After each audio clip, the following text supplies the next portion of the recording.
Hello and welcome to another episode of Work 2.0, the podcast. I'm your host, Rachel Wells, and today I'm joined by Tyler Denk. He is the CEO and co-founder of beehiiv. And today we're here to talk about the future of creators, creativity in the context of AI. Of course, we're always going to be bringing you all the good stuff, all the news, all the up-to-date information of what's happening. And I thought no other best person to talk about this topic than Tyler. So Tyler, welcome to the show. No, thanks for having me. So let's do a bit of a warm up. What inspired you to start beehiiv? When did you start? Yeah. So we launched in 2021. The inspiration actually came from me and my two co-founders were early employees at Morning Brew, which went on to become one of the largest, most successful email newsletters, eventually acquired by Business Insider for $75 million back in 2020. Wow. So I was the second employee there. My two co-founders were also very early on the engineering side. So we kind of built the secret sauce, how the editor, the website, the monetization, like how everything worked internally to help us scale. We had built in-house. And newsletters have been having a moment for like the past decade. And so we saw the opportunity of how the times were shifting towards owned audience, owned distribution. You could speak to the rise of Substack. You could speak to the rise of other independent journalists going and building successful standalone media businesses. And from the Morning Brew experience, seeing that we kind of knew how to scale it successfully, we kind of thought that we had the secret sauce to be able to, quote unquote, democratize that for anyone else who wanted to tap into it. Wow, that's incredible. 2021, that's like you guys are still in your baby years We're infants still, yeah. For sure. Okay, brilliant. So when it comes to where you are with beehiiv right now, you're positioning it more as infrastructure, right, for creators, more than just like, okay, the next MailChimp or something. So what do you think, why is it that creators need to think less like, a content creator or influencer and more like strategists? And what are the fundamental differences as they think about scaling their creative businesses? Yeah, I think we're reaching a point in whether the creator economy or the content economy, because we work with a lot of large publishers as well. So it's not just creators. We have TechCrunch and Time and Newsweek. So large enterprise media companies as well leverage beehiiv to engage, create content, distribute that content, and engage and understand their audience. What I think we're seeing broadly is being a content creator in 2026 looks very different than what it did, several years ago. I think it used to be you can do short form video on TikTok and that's it. Or you're a YouTuber and that's it. Or you have a newsletter and that's it. But really what we're seeing is the most sophisticated and successful content creators today all are going multi-channel. And so they have a podcast where they also create clips for Instagram and TikTok, but they also have a newsletter. And then maybe they have a YouTube channel as well. And I think it's the most sophisticated and successful content creators know how to tie those different channels together, ultimately with the service of how do we engage our audience where they are and provide value. Right. And if you can provide value, you can also extract revenue. And how do they turn this into a successful business? And we've kind of built a lot of the tools and infrastructure to allow that. I'm glad you mentioned that because, like, for myself, like a very obvious example, right? Obviously, you're on this podcast, which is hosted on Substack, and that goes to so many different like audiences on Spotify, on different podcast platforms. And then I also have my newsletter, and then I also have a LinkedIn newsletter, and then I write for Forbes. And so I'm kind of like, and then I'm on other like social media, LinkedIn, Instagram. So much like you're saying, I'm not just limiting myself to one platform. I'm trying to meet my audience where they are with the same message. And I think that's really, really critical, especially, I'm not sure if you heard this stat, that by 2027, more than half of the US workforce will be freelancers. So I think where you guys are positioned is pretty interesting because you're like positioning yourselves to be the ecosystem for this new wave of freelancers. And I kind of want to add to that. When it comes to, we think about content creation and blogging and those sorts of things, not everyone is your typical blogger, is it? Like no one goes into business saying, I'm going to do blogging. They may just be a product manager and do that just to build their thought leadership. Like how does beehiiv fit into that?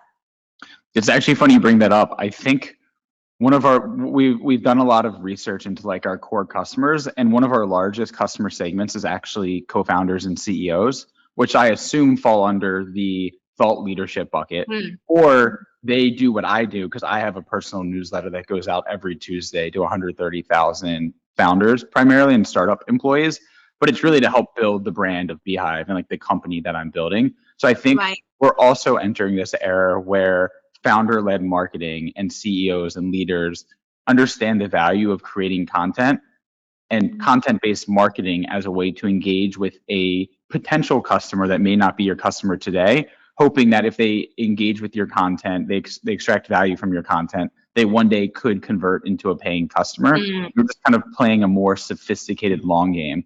An example of that, HubSpot bought The Hustle. The Hustle was like the West Coast Silicon Valley equivalent of Morning Brew, basically daily business news about Silicon Valley and tech. HubSpot knows that their customer is a founder or decision maker at a tech company, but no one wakes up and decides to buy a CRM for $50,000. So it's very hard to get a customer in HubSpot, and they do like lead magnets, they do webinars, like it's a very sophisticated pipeline. But they realize by acquiring the Hustle newsletter, they can actually reach their target customer, which are people who hustle every single day, Monday through Friday, through the newsletter. And instead of them advertising other companies, they advertise HubSpot.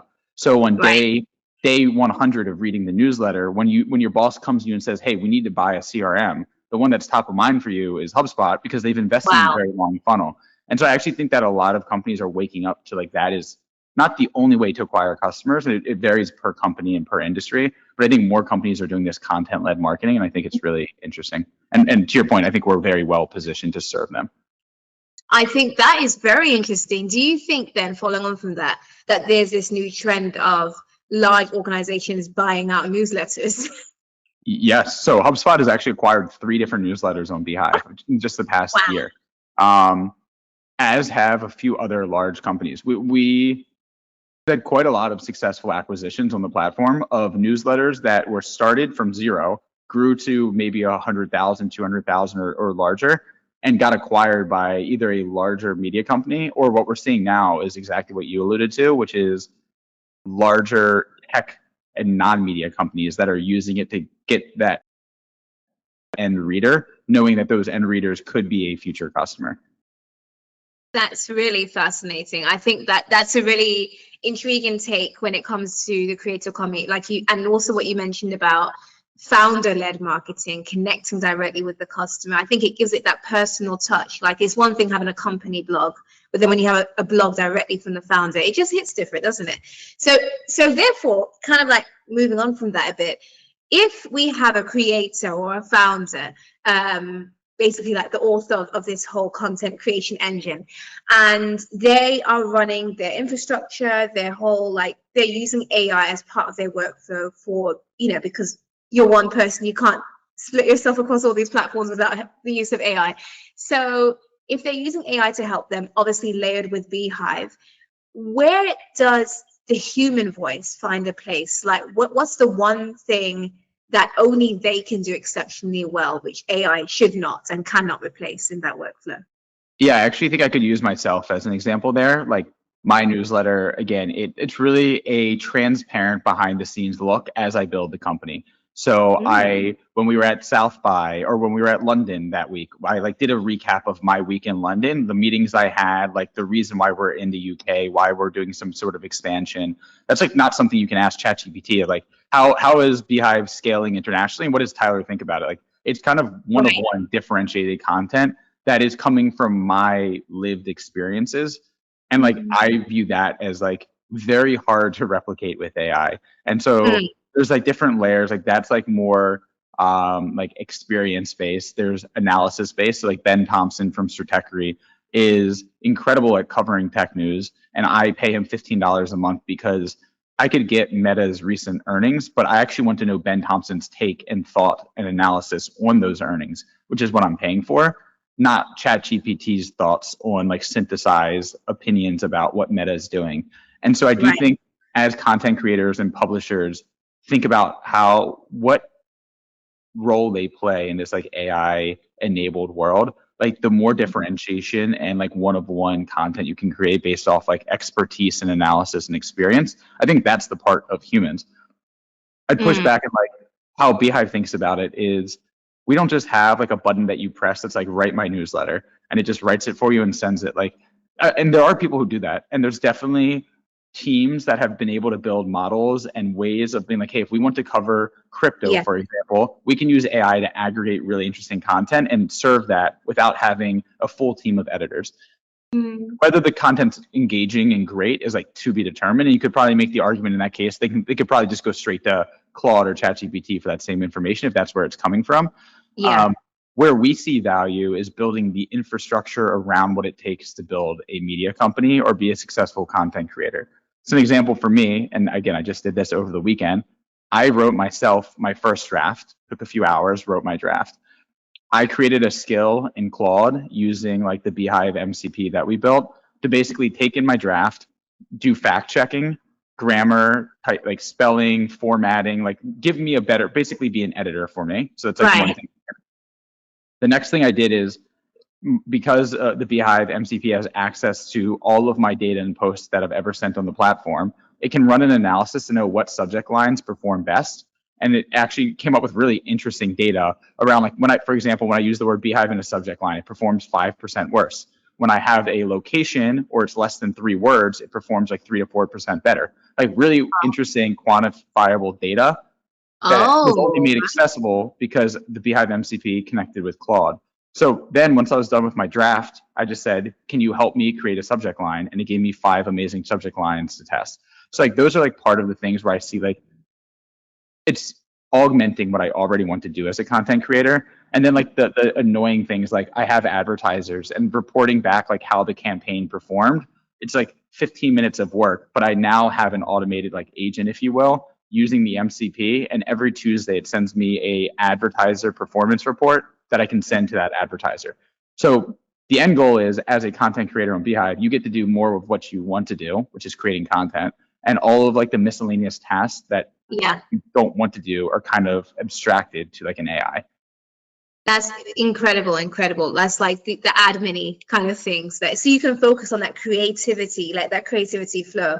Amazing. So what would you say then is like if you were to think about the non-negotiable ingredients, if you were to pick 3 non-negotiable ingredients that it will take to run a successful creative business in 2026 and for the future, what would those 3 core ingredients look like? That is a great question. And you have teed me up where I have to give one of them as the platform of choice. Like, I actually do think it's really important. And obviously, I'm biased in talking my own book here and not going to criticize you for using Substack, but like Yes. using a platform that their business model is to build their business, which is what you do when you import your contacts to their platform. You're seeding that direct relationship. The business model is we take 10% of everything you earn, which is misaligned with your goals, which is to grow revenue and grow your subscriber base and everything else. Mm, And then like your job as a content creator is to diversify and be able to plug in wherever you want. So if your team eventually has a HubSpot, or if you want to use this other third-party platform, being able to integrate and build things across the open web, I think is really important to have that yeah. optionality. And platforms, not just Substack, but others in the ecosystem are closed gardens that have what I think is a predatory business model around taking a percentage of earnings and also lock you into their ecosystem and make it harder and harder to leave. Mm, Using a platform like Beehive, where we do not take a cut of revenue, where we have full open APIs and webhooks and integrations with whatever Salesforce, HubSpot, Shopify platform that you want to integrate, it gives you as the content creator much more optionality, and right. we're not taking revenue from you. So I do think it's important as a content creator, like when you're going to take that leap, who do you want to bet on that actually has like a aligned business model and Mm, structure for you to flourish? So one would be platform. right.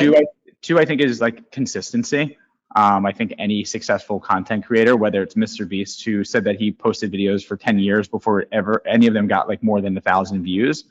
to almost all of these podcasts know how much of a grind it is to create a podcast, do all of the editing, and you get 15 downloads. And the next week, maybe it's 20. And you really have to build it up over time to build that reputation, that muscle with your audience. For me, like, it's creating the behavior and habit that they can expect an email in their inbox at 9 a.m. every Tuesday. So consistency, I think, is like a big part of being a content creator. 100%. And I'd say the third one is like a willingness to experiment. Like I trying, whether it's a newsletter, different formats, different styles, different cadences, whether it is, hey, you've always been newsletter first, but you want to try podcasts, or you want to do clipping and do some video. I think the best content creators are good and willing to test different mediums and strategies, and are very receptive to feedback, because ultimately their customers, their audience, and if they stop thinking about what's best and serving the audience, then they're going to lose their audience and like that relationship. So I think those are probably like the big three that I would think about. Fantastic. I totally agree with you on that, especially when it comes to consistency. Like, you know, we hear the phrase, good things take time. I feel like everyone's trying to, you know, win a fast game, especially in the AI era. It's easy to think, oh, because I'm using AI, I can get rich quick, I can build my audience quick, and everything's going to be quick. And it doesn't work that way, is it? Like what you're saying, you have the infrastructure in place, which is AI optimized, but ultimately you've got to show consistently, and eventually the results will trickle in. AI is not going to be a shortcut. So thank you so much, Tyler, for sharing that. And just a final thing from you. If you were to sum up like the future of the creator economy, you know, let's imagine we're in 2027 and more than half of the US workforce, like we said at the beginning, is they're freelancing, they're thought leaders, they're startup founders, and they're using beehiiv, whatever. What's the one word that would sum up that moment for you? If I had to narrow it to one word, I'd say abundance. I think, again, like when we initially started beehiiv, it was me and a team of 5 engineers at Morning Brew spent 4 years building tech to make Morning Brew as successful as possible. And the truth is, most content creators or even other orgs don't have 5 engineers dedicated to building like custom software to make their newsletter and now website and now podcast successful.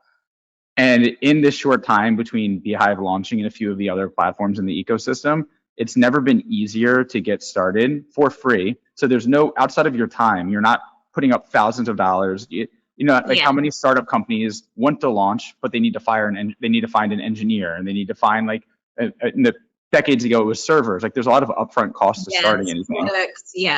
And now it's really, especially for content, it's kind of free to get started, both on beehiiv and a lot of these other popular platforms. And then the next wave is, how do those platforms help you succeed and grow? And we built all of the tools that we built at Morning Brew to help us grow faster into beehiiv. So we help you scale quicker. And then the last one is monetization. And I think where other platforms either don't offer monetization or are very opinionated, we allow you to monetize with ads, with subscriptions, with digital products. So I think the diversity, that'd be my second word if I was given a word. One's abundance, and 2 is diversity. I kind of think they feed into each other, isn't it? Because when you have that diversity, those options, then you get that abundance of income and all those options. And yeah, for sure. But I think like sorry, go ahead. I was just gonna say that there's a world where like a lot of these platforms only allow you to use ads. For example, like YouTube, you know, you upload and then you have ads, like what the platform provides out of the box.